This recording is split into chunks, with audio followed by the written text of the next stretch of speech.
Chega mais próximo.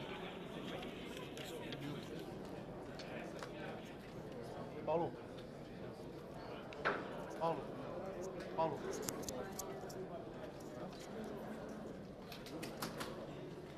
Olha a foto. Não pega com a Agência Brasil. Os dois? É isso? Esse vai estar no site. Bom, pessoal, quero dar ciência, licença, que a defesa do ex-presidente Lula protocolou junto ao Ministério das Relações Exteriores e junto a esta casa, através da Comissão de Direitos Humanos e Cidadania, um documento aonde contesta a manifestação da representação do Ministério das Relações Exteriores brasileiro junto às Nações Unidas no que tange a representação apresentada em junho do ano passado pelo ex-presidente Lula, que diz respeito a violações dos seus direitos pela condução da investigação da Lava Jato aqui no Brasil. A defesa do presidente Lula identificou a violação de 3 questões fundamentais de pactos internacionais dos quais o Brasil é signatário, e o governo brasileiro, notificado pelas Nações Unidas para se manifestar, assumiu uma posição não enquanto Estado.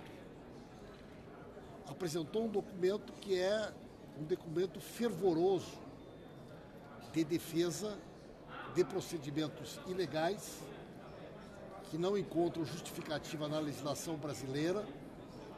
É um documento que contém um conjunto de inverdades e que, portanto, caracteriza o próprio documento em novas violações, em novas agressões aos direitos individuais do cidadão brasileiro. A defesa do presidente Lula manifesta de maneira formal, junto ao Itamaraty, um pedido de reconsideração deste documento.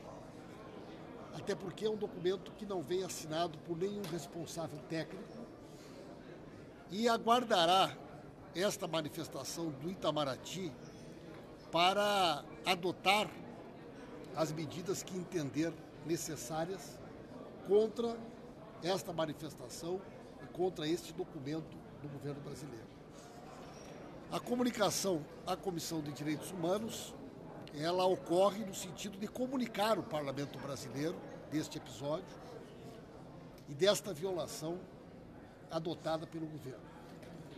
Para que os senhores e as senhoras possam ter uma noção das impropriedades contidas nesse documento, que será distribuído a todos os senhores e as senhoras, o governo brasileiro se reporta ao Código Penal francês para justificar junto às Nações Unidas a condução coercitiva do presidente Lula para prestar depoimento. O governo brasileiro não encontrou em nenhuma legislação nacional uma justificativa para o fato de que alguém que não havia sido notificado, que não ofereceu qualquer resistência para prestar um depoimento, tenha sido conduzido coercitivamente. E o governo brasileiro, para justificar este ato junto à ONU, se valeu do Código Penal francês para encontrar na legislação comparada do direito internacional uma justificativa para este episódio. O governo brasileiro também tenta justificar às Nações Unidas fatos que já foram considerados ilegais pela própria justiça, como, por exemplo, a violação ilegal promovida pelo juiz Sérgio Moro aos direitos individuais e garantias da ex-presidenta Dilma Rousseff, quando ele, enquanto um juiz de primeira instância, autorizou uma quebra do sigilo telefônico da presidente da República e, mais do que isso, permitiu que aquela conversa captada de maneira ilegal fosse amplamente veiculada na imprensa nacional. Já há, inclusive, uma manifestação do ex-relator da Lava Jato, o ministro Teori Zavascki, determinando que aquelas gravações fossem retiradas dos autos e que fossem consideradas provas ilegais. E mesmo assim, mesmo mediante esta manifestação do Supremo Tribunal Federal, o governo brasileiro tenta justificar, junto às Nações Unidas, a condução coercitiva, a quebra do sigilo telefônico da Presidente da República por um juiz de primeira instância, como algo aceitável e como atitudes que não violaram direitos e garantias individuais do ex-presidente Lula. Para finalizar, a manifestação do Cruzeiro brasileiro comete uma verdadeira agressão ao próprio Poder Judiciário brasileiro, na medida em que ele informa às Nações Unidas que, pelo fato de que 8 dos 11 ministros do Supremo Tribunal Federal foram indicados ou pelo presidente Lula ou pela presidenta Dilma, haveria uma relação de reciprocidade, haveria uma relação de agradecimento destes ministros para quem os indicou, que se alguma violação tivesse ocorrido, certamente eles teriam se manifestado. A defesa do governo brasileiro busca na composição do STJ quem são os ministros e ministras indicadas pelo governo brasileiro. E vai até a composição do Tribunal Regional Federal da 4ª Região e repete em todos os casos esta alegação, levantando uma suspeição sobre a independência dos magistrados e magistradas e dizendo ao Supremo Tribunal Federal, dizendo ao STJ, dizendo ao Tribunal Regional da 4ª Região a seguinte questão: vocês são suspeitos pelo fato de terem sido indicados pelo Lula ou pela Dilma, isto tiraria de vocês da independência. O que é, né, do ponto de vista formal, do ponto de vista judicial, uma verdadeira agressão. Então são um conjunto de violações e de impropriedades. Nós representamos junto ao Itamaraty, vamos aguardar a manifestação do governo brasileiro e, a partir da manifestação do governo brasileiro, vamos definir as próximas medidas que serão adotadas no sentido de reforçar, junto às Nações Unidas, um processo de perseguição política e jurídica que o ex-presidente Lula está sendo vítima no nosso país.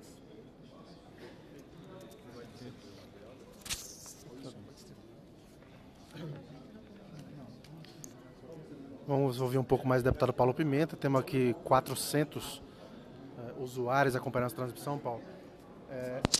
Parece que, além de tudo, além da gravidade desses fatos que você já registrou com a imprensa aqui, parece que é mais uma gafe séria do ministro das Relações Exteriores, né? Da sua equipe, né?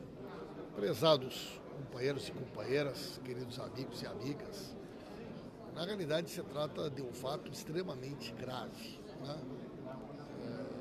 O presidente Lula, como qualquer cidadão brasileiro, em junho do ano passado, fez uma representação junto às Nações Unidas, demonstrando que existe um conjunto de pactos internacionais que foram violados pelo juiz Sérgio Moro, pelos procuradores da Lava Jato e pelos delegados da Lava Jato. O Brasil, como signatário destes pactos, tem a obrigação de garantir a qualquer cidadão o pleno direito da garantia destas convenções internacionais que nós somos signatários. É de praxe, né, na medida em que houve uma acusação, que o governo brasileiro relate, né, o seu ponto de vista do que está acontecendo. Mas essa é uma manifestação enquanto Estado brasileiro.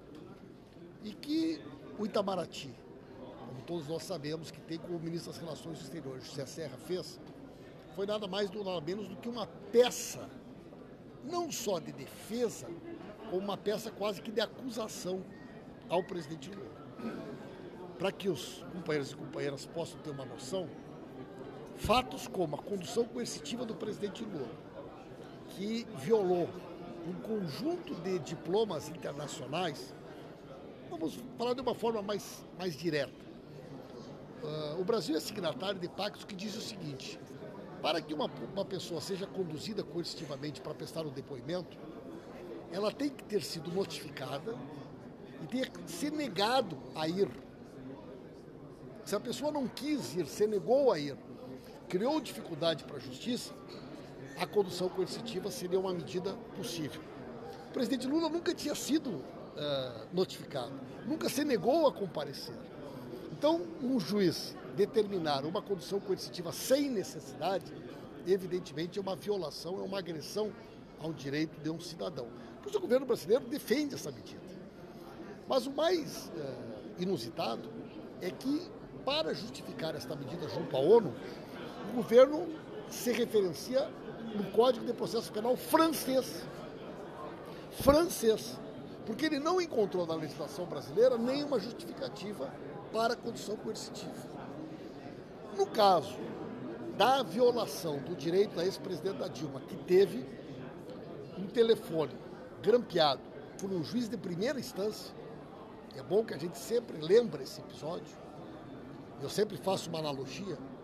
Imaginem vocês se nós estivéssemos nos Estados Unidos e um juiz de primeira instância, de um estado qualquer, grampeasse uma conversa do Trump com o Barack Obama. Grampeasse de maneira ilegal. E mais do que isso, não só captasse de maneira ilegal esta conversa, como imediatamente possibilitasse que as grandes redes de televisão veiculassem esta gravação. Isso é um crime.